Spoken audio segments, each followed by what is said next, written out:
Let's have a look now at transformer performance.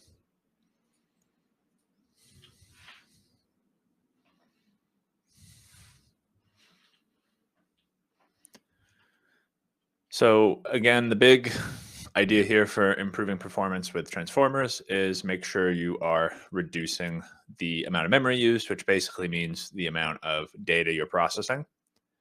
And it's particularly important to pay attention to group-based transformers when it comes to performance for the blocking reasons I mentioned earlier. They can be real performance killers if they're in a wrong spot or if they're processing too much data.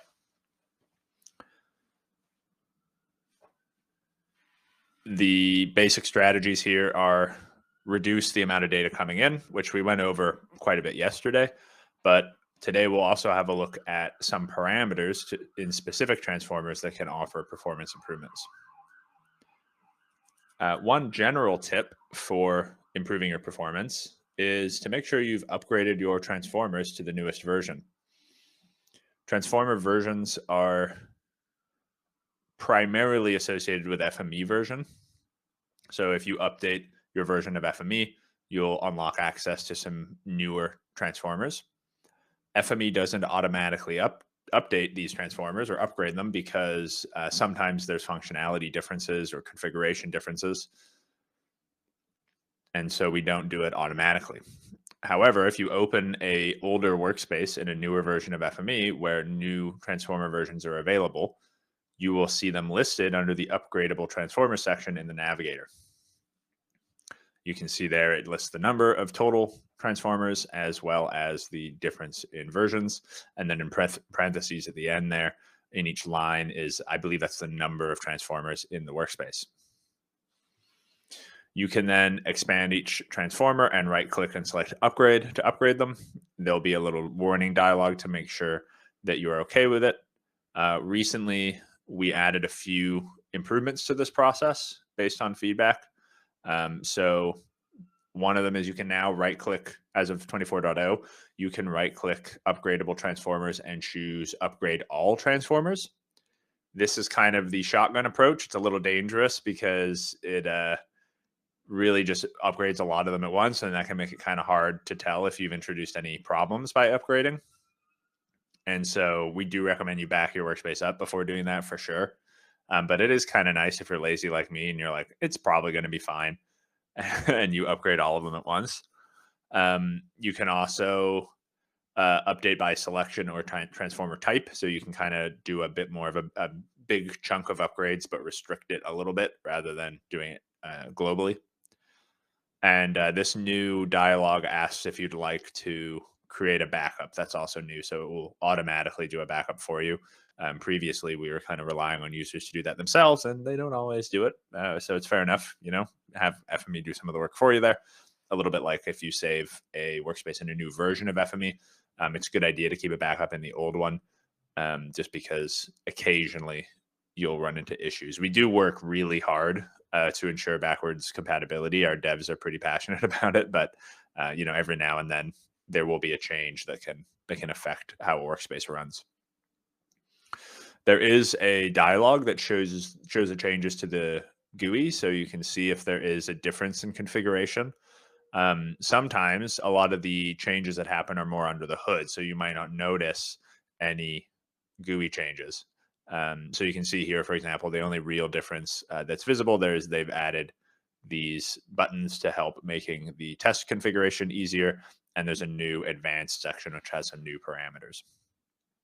Additionally, if you click show changes, there is a change log for all transformers that you can view to see what has changed. So upgrading is basically a good idea. Sometimes it'll offer you performance improvements. Our team's always working to make sure our transformers are performant. And so oftentimes upgrades involve changes that can improve performance, but they don't always. Sometimes they are adding a new parameter, they're changing functionality, something like that. They might just be changing the GUI, the sort of cosmetic side of things. And so there isn't always a performance improvement offered by upgrading, but it's generally a good idea to do it because you might get some upgrades. And of course, you can have a look at the changelog to see, like, for example, if you see added bulk mode support, I'll talk more about that in a little bit, that will definitely offer some potential performance improvements. So it's worth updating to get that, or upgrading. I don't know, I keep saying upgrading. There is one small note I wanted to make, because I said there was a bit of a caveat here. So generally, these versions for transformers are associated with your FME version, but there are two kind of related situations in which you might see upgradable transformers even if you don't change your FME version. The first is using custom transformers, linked custom transformers. As we went over earlier this week, if your colleague maintains, or yourself, I suppose, maintains a custom transformer and publishes a new version, that will also go through this same upgrade process like you saw on Wednesday. So keep that in mind, that it might be custom transformers you're seeing in there. And then additionally, we've moved over the last several years to a new system called FME packages for some of our transformers and formats. And those are packages that are hosted on the FME Hub, which is basically our developer platform where users can share custom transformers, custom formats, templates, etc. with one another. And the advantage of doing these updates as packages is that they can be de-linked from having to update FME. So they'll have a minimum version required, but they won't always require you to update FME to take advantage of new features for some packages. And the main reason we've done this is for anything that touches APIs, because as you all know, API specifications can change quite often. Sometimes they change in a way that's out of sync with FME updates. And so it can be advantageous to users to be able to update just a specific transformer if an API changes without necessarily having to update FME. And so we do try to, we're slowly moving more and more stuff, particularly stuff on our side that's Python based, into packages. So you can take advantage of those. And again, that's another thing that might show up under upgradable transformers, even if you haven't changed your FME version. So just kind of keep that in mind. That's why those might show up there. Looks like I had some questions about upgrades here. Let me just have a look at this.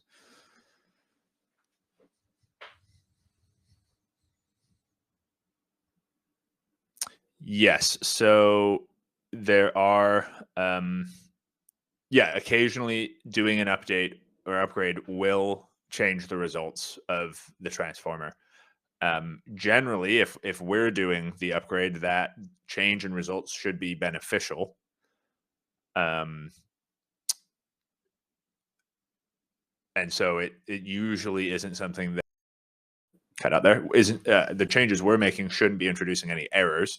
If they are, that's definitely something to file a bug about. But if you're doing any kind of updating of custom transformers or something like that, then yes, you might run into situations where a regression has been introduced. And that's basically why you have to go through the update process and pay attention to what's happening, and to back up your workspace. And if you see something isn't working in the new version of the transformer, you should test to see the output of your workspace and see if it's the same. And if you're seeing it's not correct, then you should file a bug either with the maintainer of that custom transformer or with us. Yeah, different from expected. It could be beneficial, but different from expected. Absolutely. That's the way updating works, something to be aware of and make sure you're backing up in order to be able to deal with that. I'm not quite sure. Oh, I see. When you're updating, can you go and see one version update instead of two? That's an interesting question, actually. I'm not sure if you can in this upgrade dialog. I don't think you can choose to see an intermediate version. You can view the change log to see the changes to other versions, but I'm actually not sure if it's possible currently to just upgrade, like, for example, a single version if you have multiple version upgrades available. I don't believe it is,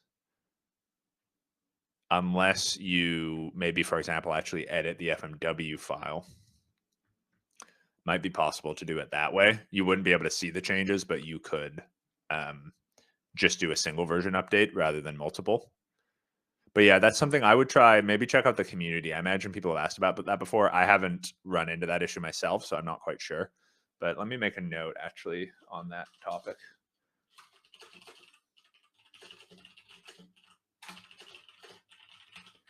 Because I'm not actually sure.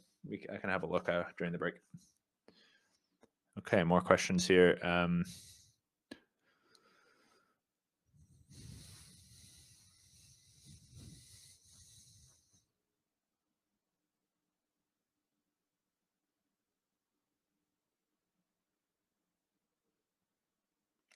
So does leaving old versions really cause performance problems? Doesn't cause them as much as prevent you from getting access to potentially better performance. Of course, like I said, that requires that the upgrade actually was performance related. They're not always performance related. So I would encourage you to read the change logs. Python compatibility, I definitely am not an expert in, but let me see if I can answer these questions. So can we work with old and new version transformers with different Python versions on the same canvas? I don't believe so. I'm pretty sure you have to be using one version of Python with the same workspace. So one of those would have to be updated to be compatible or downgraded to be compatible with the other. Can we run old workspaces with the Python version different from the current one? I believe you can specify the Python install that FME uses in FME options, and so I think you would have to change it back and forth depending on which workspace you were running. I'm not actually sure if that's a setting you can make. Is that a workspace parameter that you can change? I don't think it is.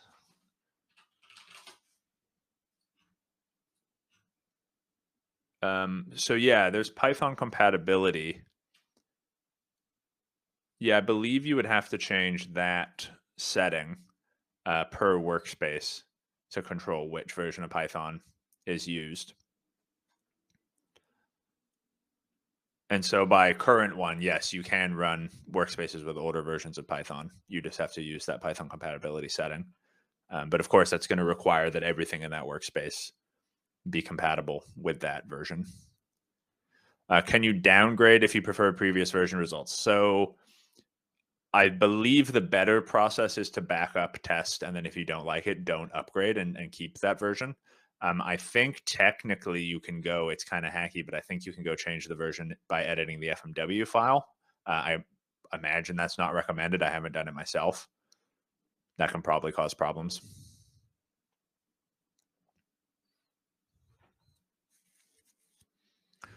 Hey, Nilab, sorry if you can hear me or not. I'm sorry that happened to you. I would make sure you're not on a VPN. If you are not on a VPN, then that's unusual that you weren't able to access anything. I'm sorry about that. Can we run old workspaces with Workspace Runner with Python version different than the current one? Yeah, I think again that should just rely because Python compatibility, I believe, is a. Where is that actually set? Yeah, so that's set under scripting, and that's a workspace parameter. So I believe if you have that set properly on your at your workspace parameter and you use a workspace runner, that will be respected.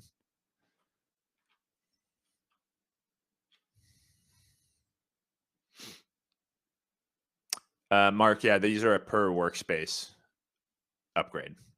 It will not apply globally. So you have all of the versions available based on your FME version, but then you have to choose which workspaces, which transformers to update.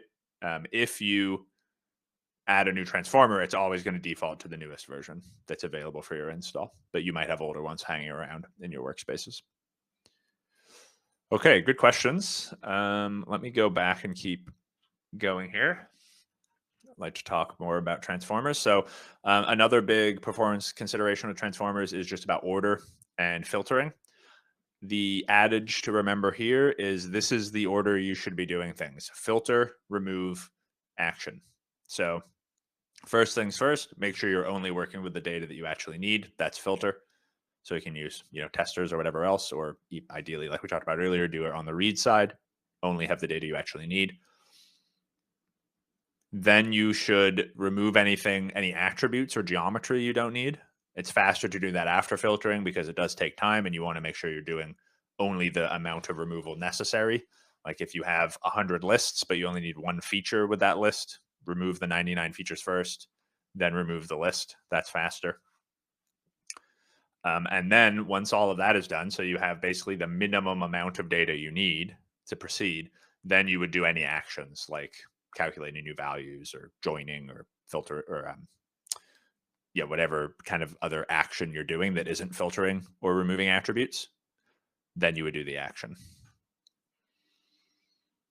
Additionally, you should try to minimize the data going into group-based transformers. So again, if you're going to use a group-based blocking transformer like a statistics calculator, you should have this tester, ideally, if you can, have this tester before the statistics calculator. Because that's going to, if you can reduce the amount of data going in there, which is blocking and stopping your translation essentially from proceeding and writing, then you should filter before that group based. Now, of course, this is something good to keep in mind. It's a design principle. You can't always do it. It depends on what you need and how your data is structured. You can't always do it, but it is generally better, particularly with group based transformers, try to send the minimum amount of data into those that you can.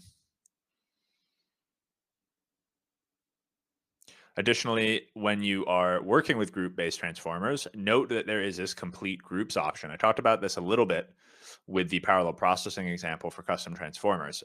Once you set a group by on a feature, by default, it will wait for all the features to be received before it begins processing. It's in blocking mode. It's stopping the workspace from proceeding past that point until all features that it is going to receive are received. That's the default because it assumes unordered input, unsorted input.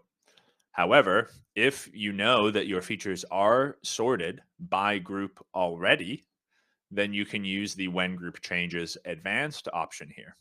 So what will happen then is it will say you have, in here we have zone category. Say it's these features are sorted by the value of zone category alphabetically. It'll be zone category A. Those features will go in A. As soon as it changes to B, then the transformer will stop, process all of A, and start sending A on. And this is better because it gets that data to start writing sooner, which will make your workspace run faster versus sitting there and waiting until it receives A through Z and then doing everything. Like I said yesterday as well, though, you have to beware, it's usually not faster to sort your data and then use when group changes because sorting is a pretty greedy algorithm. Generally, it's sort of slow. It's usually not going to be faster. It won't really help you if you sort and then use when group changes. You kind of have to have your data already sorted when it arrives. In most cases, you can test it out if you want, but when I've looked at it, generally it's not faster to manually sort first. It doesn't really give you the same advantage. So kind of a niche situation, but worth setting if you can.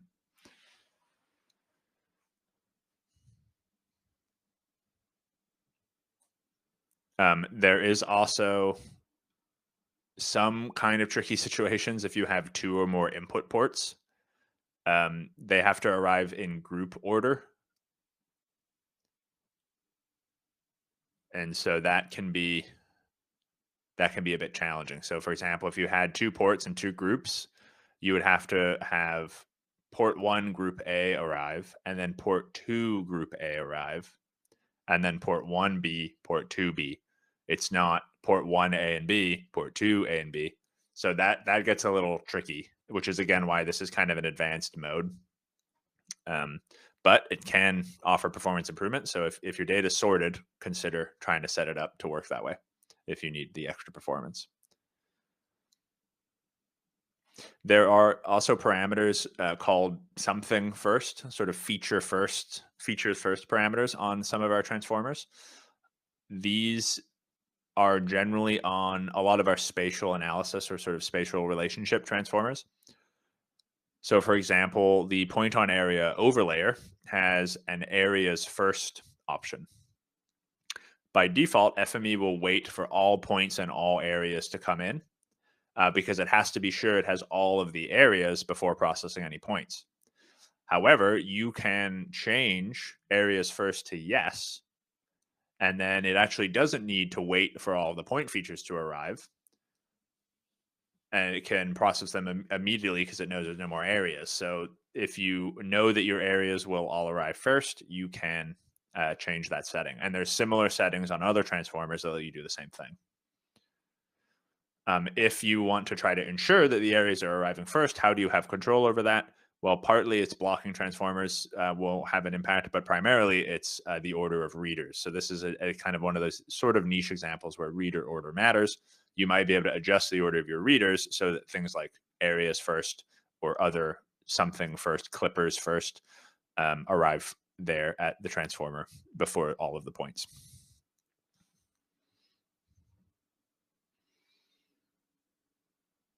Yeah, Jason, if you can do sorting. Oh, okay, sorting, right? Not filtering.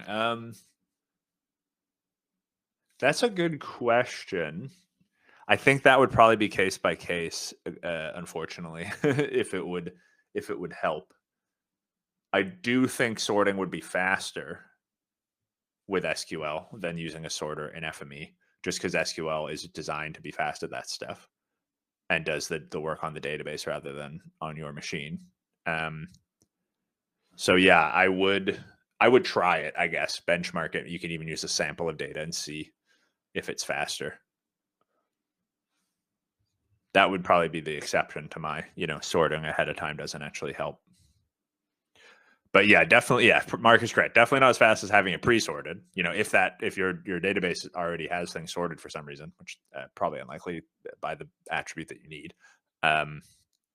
Yeah, but could maybe still be faster than if you can, take advantage of the complete advanced option. So yeah, it might be worth testing anyway. A lot of this stuff is worth testing and trying to see if you have the performance improvement, particularly if you really need it. These are kind of like steps you can run through if you're having performance issues to see if you can find any improvements. So of course, rule of thumb, remove any attributes you have as early as possible. So if you have, schemas like this, you're really reducing the number of attributes. Try to get rid of all these extra ones as soon as you can. There are two ways to remove attributes. There is actually a setting to unexpose attributes on reader feature types, which a lot of people don't know about because most people don't really open the reader feature type dialog. It's not as commonly used as the writer feature type dialog because you can't change as much in the reader feature type since it's sort of set the data that you're reading. However, what you can do is you can choose to unexpose some attributes. Now, depending on the format, some of them also let you only read the exposed attributes. So if you have this option, you can essentially do a little bit of an attribute filter right on the feature type, and you can say, only read the exposed ones. I'm going to uncheck all the ones I don't need, and that will improve your performance. However, a lot of formats don't have that option. You can still unexpose attributes, but they're red. They're just not put into the workspace. So it can still reduce your workspace clutter if you want to reduce the number of attributes on all your features just visually, like when you're browsing a list of attributes. If you have hundreds of attributes, you might still have to read them all performance-wise, but you can kind of clean up your workspace a bit clutter-wise if you do that. I would recommend putting some annotation on that reader feature type, though, because otherwise people might get confused if they're FME users that aren't familiar with this concept. They might look at that feature type and say, I thought that had 100 attributes. Why are there only 2 showing up? So yeah, just kind of keep that in mind. But yeah, for some specific formats, this can help. So you might want to open up your reader feature type settings and see if that's an option. Generally, for database formats in general, FME won't read any attributes you don't tell it to. So that's good. And those are generally the ones that you can have the performance improvement on. Non-database formats, not so much. There's not many that support reading selected attributes.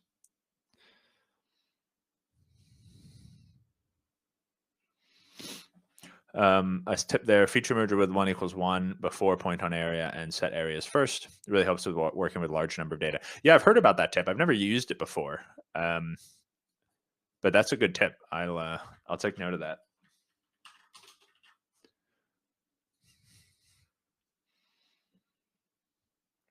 So if you can't remove the attributes on the reader feature type, if you're not working with a database format, then of course, get rid of them as soon as you can. Maybe first step, use something like an attribute manager, remover, or keeper. As mentioned yesterday, only carry lists for the minimum amount of time you need them. Only put the attributes in lists that you actually need.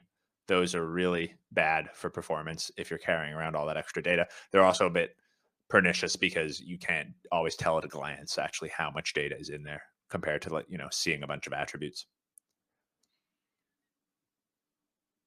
Similar idea with geometry. Geometry can be expensive to carry around, so if you don't need it, you can drop it. Some formats allow you to choose if you would like to read geometry or not, so it's worth thinking about. Don't carry around geometry features if you don't need them. Another point is about bulk mode. So some of you might have heard about this. You might have heard bulk mode, or previously was known as feature tables. This is essentially a behind the scenes upgrade we're making throughout the FME platform to try to improve performance. And it changes how transformers work, where basically they're able to process data in big chunks rather than exactly feature by feature, which is the default way that FME works. And it can substantially speed up a workspace. The problem is you don't really have much control over it. So it's sort of a thing of like, if you have bulk mode, that's great. You're benefiting from it. If you don't have bulk mode, there's not really much you can do about it. The only thing you can kind of notice is if you see upgraded to add bulk mode support in a change log, that's definitely a sign you might get some performance improvement. So it's worth making that upgrade, or at least upgrading to test. There are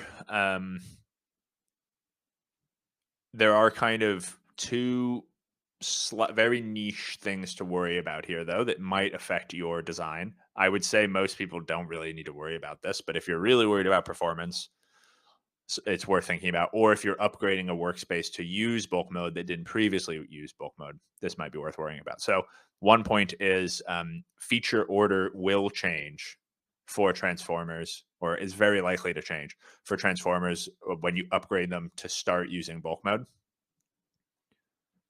Some people noticed, particularly with the tester, when we added bulk mode support for the tester, they were reliant on feature order for the passed and failed ports in terms of like when features would show up there, which generally, if you can avoid it, is good, again, to be agnostic to the timing of things. But you can't always design workspaces that way. And so upgrading the tester to a newer version that made use of bulk mode did change how some people's workspaces ran because of that feature order. So that is one thing just to look out for, particularly if you're upgrading a transformer. Test your output, make sure it's the same.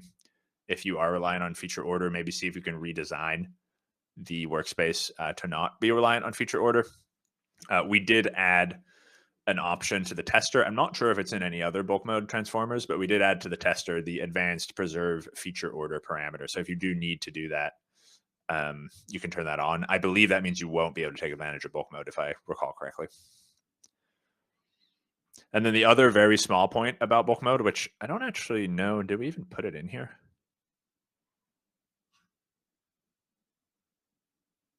Yeah, I don't think we even put it in, which maybe I should mention. The thing is, it's kind of, again, it's a bit of a tough one and very, very niche and very dependent on the workspace. But there have been cases we found where people were able to find some performance improvements by changing their workspace to try to keep bulk mode as long as possible. So bulk mode gets added to readers and transformers. You'll be able to tell if it's in a reader by looking at the feature counts. Feature counts will go up in large chunks. I think it's 100,000 at a time. If you see your feature order going up like that, it kind of is a hint that that reader is using bulk mode. And then that feature count pattern will continue as long as the transformers you're using support bulk mode. So you might have like, reader with bulk mode, tester. I think attribute manager has bulk mode, and you might see them feature counts going up in big chunks. They'll be processed very quickly because they're all in bulk mode. But then you might send it to a transformer that doesn't support bulk mode, and you'll see the feature counts switch back to individual counting. And that implies that you've dropped bulk mode. There probably will be messages in the log talking about this, but the problem with this is it's kind of hard to track. And the other problem is if you have to have your transformers in that order, I mean, that's the end of the story. You don't have any control over it. But we have occasionally found people who are like, I want to keep bulk mode. Let me see if I can move some transformers around or use different transformers that support bulk mode. And they were able to improve the performance a bit because they kept bulk mode active in the workspace for longer. Basically, more of the processing was in bulk mode. Because once bulk mode is dropped, it won't come back. That's the other point. It starts with the reader, and then FME will keep it as long as it can. But then if it gets dropped out of bulk mode, it's too slow to put it back in, so FME won't turn features back into feature tables or bulk mode. So kind of a weird topic. There's a bit of information in the documentation about this. There's been a few discussions on the community about it. A little esoteric, but again, it is one area you can look for performance improvements, or you can just see it and be happy that we're trying to put this everywhere. Because hopefully the long-term idea is that everything will support bulk mode. You won't have to worry about it at all. It's just going to be like a many year process. It already has been a many year process to roll it out throughout the platform.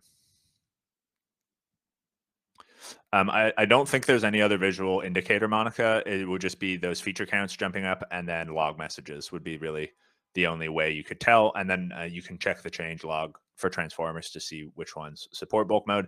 I don't actually know. I don't think in the documentation we say on a transformer basis if it supports bulk mode, because really, except for very advanced users, we don't really want people to think about it. We'd like them to just take advantage of it when it's there. The only time we kind of would talk about it with people is in these like more edge case. Really, I really want the performance kind of cases. One other small point, which I learned in a live training course from one of our students last year, so I've added, is that apparently the functions add, multi, and div in the arithmetic editor are faster than using the operators. I can't exactly tell you why, but that is true. So if you are doing any kind of calculation in the arithmetic editor, consider using those functions instead of the operators, and you might see performance improvements. Kind of a funny one. Okay, I've been talking for quite a while. We had some good questions there. Let's take our first break, and then we'll come back and do an exercise. What does handling nulls better mean in this context?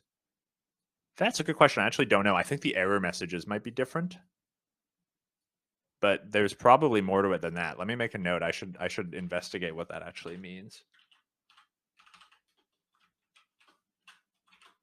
Yeah, I'll have a look into that. Okay, go ahead and take a 10-minute break, do this quiz, and then we'll come back and work on the first exercise. Thanks.